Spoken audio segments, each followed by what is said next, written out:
Blacksmiths seem to love working with railroad spikes, but there are so many misconceptions, flat out misinformation, myths, old wives' tales, whatever you want to call it, that surround railroad spikes. And I thought I would take a moment and see if we can clear up some of that stuff. The first thing is that all railroad spikes are property of the railroad. And therefore, if you possess a railroad spike, you have stolen property, you stole it from the railroad, you're going to get arrested because you've got a railroad spike. Well, that's total baloney. Railroad spikes are not made by the railroad. They're made by other companies and sold to the railroad. And you can buy brand new railroad spikes from a lot of different places. I have frequently bought them from McMaster Car, an industrial supplier. They sell you railroad spikes. A lot of blacksmithing suppliers these days will sell you railroad spikes. They're available on eBay, on Etsy, other online sources. And if you can find a maintenance crew working on the track, or go to the rail yard where the crew stages their equipment and talk to them when they're not actively working on the track, and explain to them you're a blacksmith, you'd like some railroad spikes for projects, maybe show them an example of something you've done, they're probably going to give you some spikes for free. When they take spikes out of the track, they don't want them anymore. They're just going to end up going for scrap. And they are probably happy to give them to you, or maybe trade you for a six-pack of beer or something. So railroad spikes are available. They really aren't hard to come by. If you want the nicest, cleanest, best-looking spikes, just buy new spikes. They aren't horribly expensive. Now, having said that, if you are walking along the railroad track finding spikes, there's two problems with that. One, you're trespassing on railroad property, and they take a very dim view of trespassing. But if you are picking spikes up in that situation, technically you are stealing them. So that's where that myth comes from, is if you're taking spikes off railroad property, then you're stealing it. But there's nothing wrong with owning a railroad spike that was bought from another supplier, was given to you by the railroad crew, bought online, or bought from a scrapyard. Like I say, when they're done with these, they get rid of them. And frequently they do end up in scrapyards. Now, you and I probably can't take a bucket of railroad spikes to a scrapyard and get paid whatever the going rate for scrap is, because they don't know where it came from, and for all they know, you did steal them from the railroad. But the railroad knows where they got them from, and they're giving them to the scrapyard and getting paid for it or whatever they do with them. So that's a whole different arrangement between them and the scrapyard than it would be between you or I and the scrapyard. So it's not illegal to own railroad spikes. It's perfectly okay to make stuff out of railroad spikes. Don't listen to the people that tell you you're going to jail because you've got railroad property. Same thing applies for railroad ties and rail. We have a local scrapyard that sells stuff, and they got all sorts of old railroad rail. They probably have spikes, although I haven't actually looked for spikes, but it's not uncommon to find that kind of stuff there. And if you're doing landscaping work, landscape suppliers have railroad ties. So old railroad ties that the railroad is taking out no longer belong to the railroad because they sell them to these landscaping suppliers. And a lot of times they still have railroad spikes in them.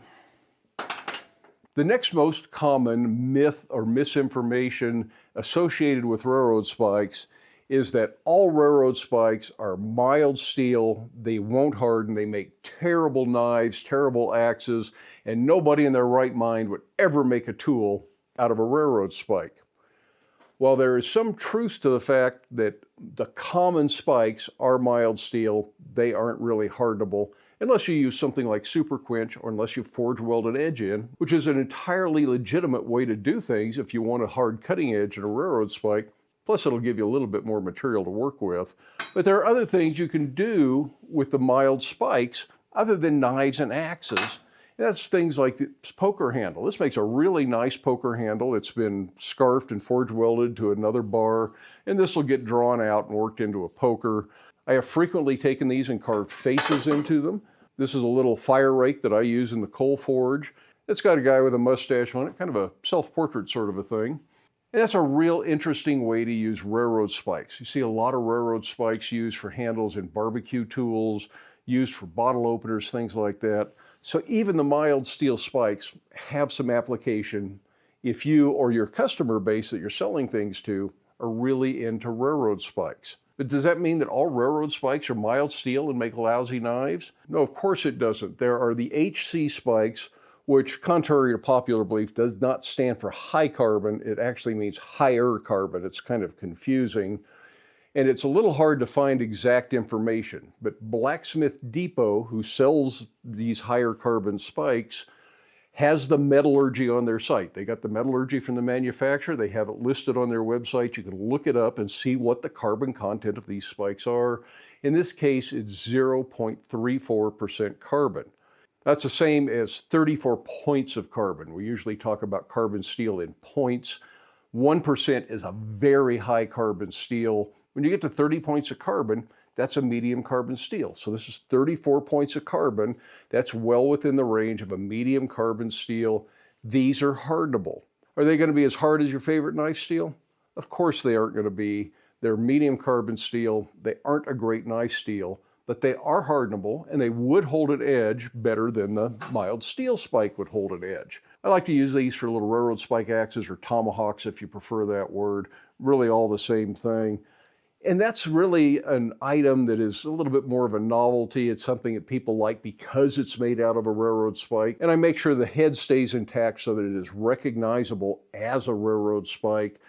And people that are collectors of railroad stuff like those, and that's mostly where those go. But if it's medium carbon, it's a little bit hardenable, they make good little throwing axes. If you want to make a bunch of little throwing axes because you're having a picnic or something like that, you want to have a little axe throwing competition, this is a great steel for that application. If people miss the target and hits a rock, not very likely to chip. It's going to hold up very well for that. And it's plenty hard enough for splitting small material into kindling wood, something like that. But a medium carbon steel at 34 points of carbon is hardenable. It is not the same thing as a mild steel spike. So that is misinformation. But it even gets better than that lately, and I don't know how long these have been on the market. I've only known about them for 6 months or so. Atlas Knife and Tool, you can tell it's Atlas Knife and Tool because the head of the spikes is A, key, and T, Atlas Knife and Tool, is having spikes made out of 1078. So that's 0.78% carbon, or 78 points of carbon. This is a high carbon steel spike. This is going to harden, it's going to take an edge, it's going to hold an edge. Still probably not as good as some of the more popular knife steels. It's not going to be as good as a 1095 or a 52-100, something like that. But it is plenty hardenable to be a decent knife, and it's going to be able to hold an edge. I doubt that these spikes were ever made for the railroad, so if you're worried about owning railroad property, these were probably never owned by the railroad and are never going to be because they're being made for the blacksmithing community. And I think the only place to get them is from Atlas Knife and Tool. But 1078 will make a good knives. Personally, I still consider these a novelty knife because it just isn't the most comfortable, practical knife to have a railroad spike handle.